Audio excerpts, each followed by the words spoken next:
Bonjour Valérie Rabault, Bonjour. députée réélue en effet dimanche dernier dans la première circonscription du Tarn-et-Garonne. Vous étiez aussi présidente du groupe socialiste. C'est désormais Boris Vallaud qui a été élu à votre place. Donc vous êtes une députée qui compte et on est aujourd'hui dans une impasse. On l'a dit dans le journal de 7h30. Le président de la République a en quelque sorte renvoyé la balle aux partis politiques. Et les partis politiques lui réadressent cette balle pour former un gouvernement. On est dans une impasse, vous qui appartenez au PS, un parti de gouvernement. Qu'est-ce que vous préconisez pour sortir de ce blocage ? Nous préconisons que le gouvernement accepte d'engager un dialogue. Pour notre part, on va prendre un exemple très concret sur le pouvoir d'achat.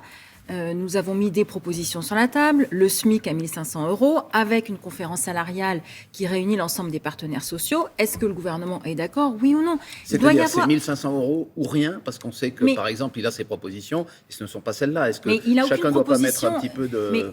Dans une négociation, chacun doit mettre de l'eau dans son vin, c'est évident. Sauf qu'à ce stade, le gouvernement n'a rien proposé sur les salaires. On peut éternellement proposer des rustines sur le pouvoir d'achat. C'est pas ce qui va réellement permettre à nos concitoyens, de pouvoir avoir un travail qui paye. Donc ça, c'est une proposition très concrète. Et pour l'instant, nous n'avons eu... je ne sais pas ce que pense le gouvernement là-dessus, ni même le président de la République. Mais par exemple, votre leader, Olivier Faure, a rencontré le président de la République. Il n'y a pas eu des propositions concrètes qui ont été mises sur la table et des réponses apportées par le chef de l'État ? Pour notre part, nous allons déposer une proposition de loi avec 5 ou 6 propositions clés en disant voilà ce que nous pensons important et indispensable pour faire en sorte d'améliorer la situation et notamment celle du pouvoir d'achat. Ce qui permettra aussi au gouvernement de se positionner. Parce que le président de la République ne peut pas renvoyer la balle, comme vous dites, aux différents groupes parlementaires et ne pas engager un dialogue. C'est trop facile. Mais ce n'est pas ce qu'il fait lorsqu'il dit... Écoutez, il a dit j'ai été élu le 24 avril... Lorsqu'il dit faites-moi vos propositions, quelque part. On a l'impression d'un dialogue de sourds un petit peu. Non, il n'a pas dit ça. Il a dit j'ai été élu le 24 avril sur un programme. Bon, moi, dans le programme, à part la retraite à 65 ans, je n'ai pas vu grand-chose. Et en plus, il n'a pas été élu le 24 avril sur un programme. Il a été élu parce que moi, j'ai voté pour lui le 24 avril. Ce n'était pas pour son programme. Oui, mais pardon, Madame Rabault, qui a une plus forte légitimité que lui aujourd'hui, qui a été élu effectivement président de la République le 24 avril? Est-ce qu'un autre leader, un autre parti peut dire je représente la majorité des Français? Je ne remets absolument pas en cause sa légitimité. Il a été parfaitement élu le 24 avril, il n'y a aucun doute là-dessus.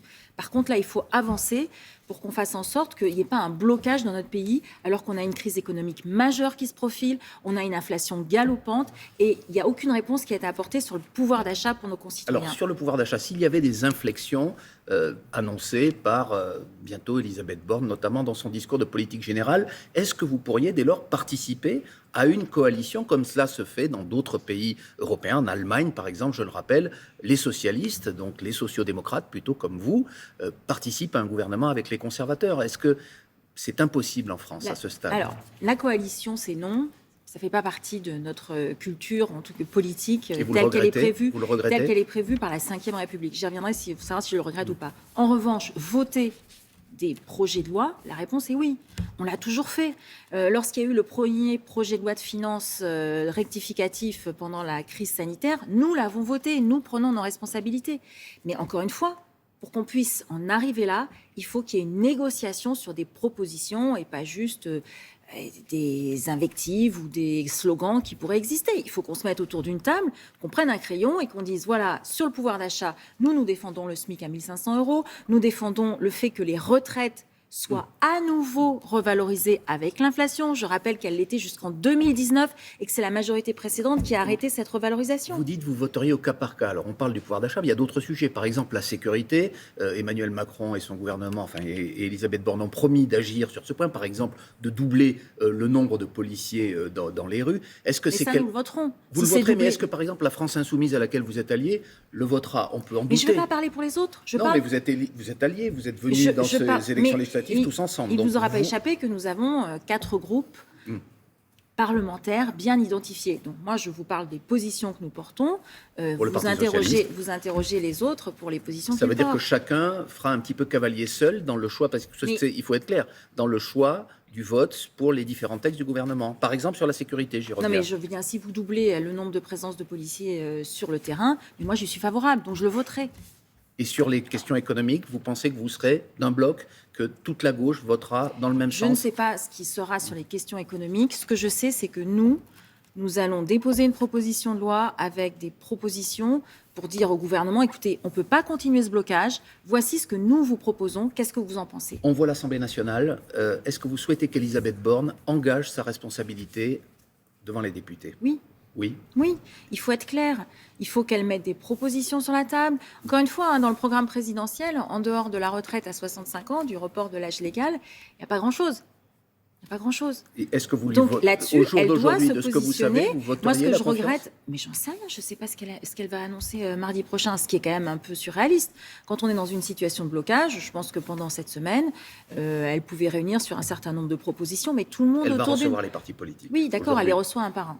Oui. Ce qui serait intéressant, c'est d'avoir une vraie négociation avec tout le monde autour de la table. On a l'impression qu'il y a une surenchère, que tout ce que finalement chaque initiative qui est prise, compte tenu des résultats qu'il y a eu législatives, ça ne vous satisfait pas parce que il n'y a pas de surenchère. Mais vous ne pouvez pas demander à des parlementaires de signer des chèques en blanc. Ça n'existe pas. Surtout dans la situation dans laquelle nous sommes. Moi, j'ai fait campagne sur le pouvoir d'achat. J'ai fait campagne pour qu'on forme 15 000 médecins par an au lieu de 10 000, ce qui ne représente pas un coût exorbitant. J'ai fait campagne pour qu'on lutte contre les déserts médicaux. Donc ça, je suis responsable vis-à-vis des Tarn-et-Garonnais et des Tarn-et-Garonnaises. Et je ne vais pas les abandonner en race campagne là-dessus. S'il y a une motion de censure contre Elisabeth Borne, est-ce que vous la voteriez?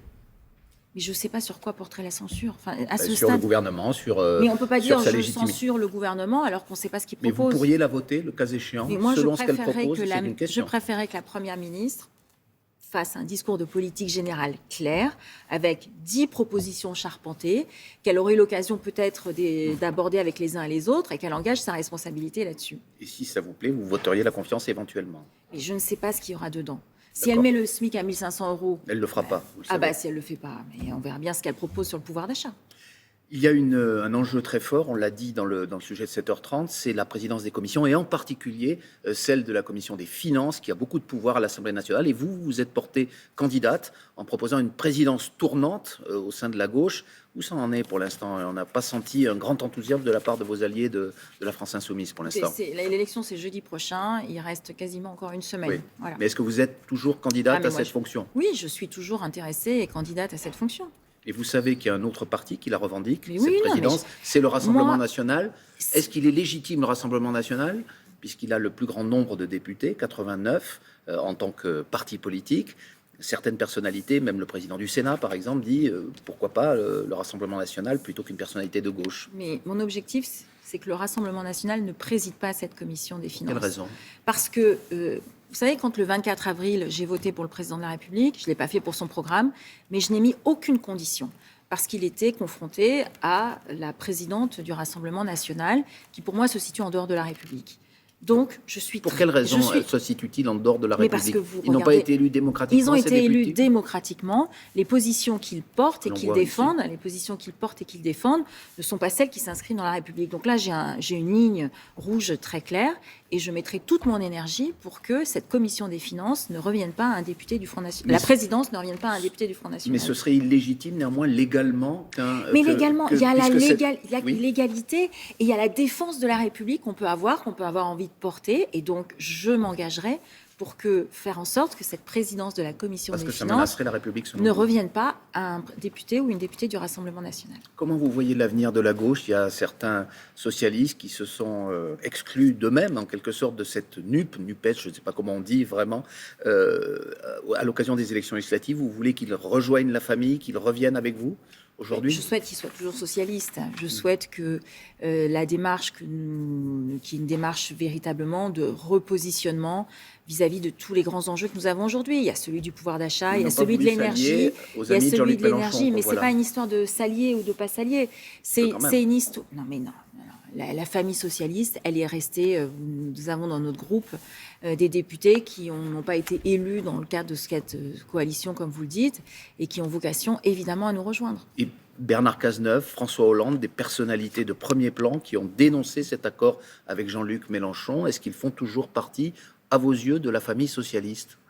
La famille socialiste, c'est une grande histoire qui évolue aussi, évidemment, avec les cycles politiques qui peuvent exister. Moi, je considère qu'ils en font toujours partie. Eh bien, on vous a entendu ce matin. Merci beaucoup, Valérie Rabault, députée socialiste du Tarn-et-Garonne.